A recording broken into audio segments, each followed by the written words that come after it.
দেন বলা আজকে এই চাচারে ভাইরাল করে দেবো। এই চাচা মানে শেষ বয়সে MT-15 কিনছে। চাচার চুল দাড়ি সব সাদা হয়ে গেছে।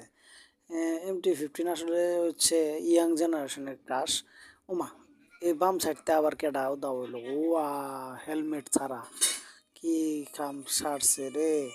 আর এই ডান পাশের চাচা যে খাড়ায় আছে এক পা দিয়ে MT-15 চালাইতেছে, এই চাচার আজকে নির্ঘাত আজকে ভাইরাল করে দেবো। এটা হচ্ছে ঢাকা রোডে।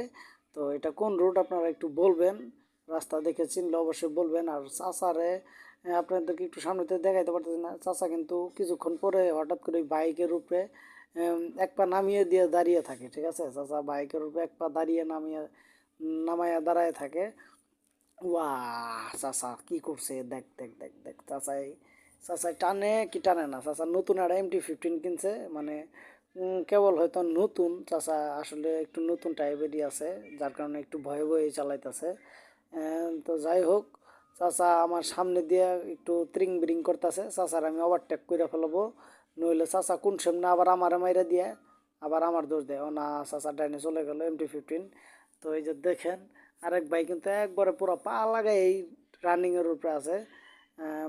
আরেক ভাই হয়তো আর ভাইয়ের ওর মধ্যে ফুট হয়েছে, মনে হয় ফুট হয়ে গেছে, যার কারণে এই যে দেন বাইকের সিট কই আর ভাই কই, আল্লাহ এই কেমনে চালায়, এটা কেমনে সম্ভব আমি কিচ্ছু বুঝি না। তো যাই হোক, ভাই টুকি টুকি পায়ে চালাইয়া যাচ্ছে, ভাইয়ের চালানো দেখে মজাই পাইলাম।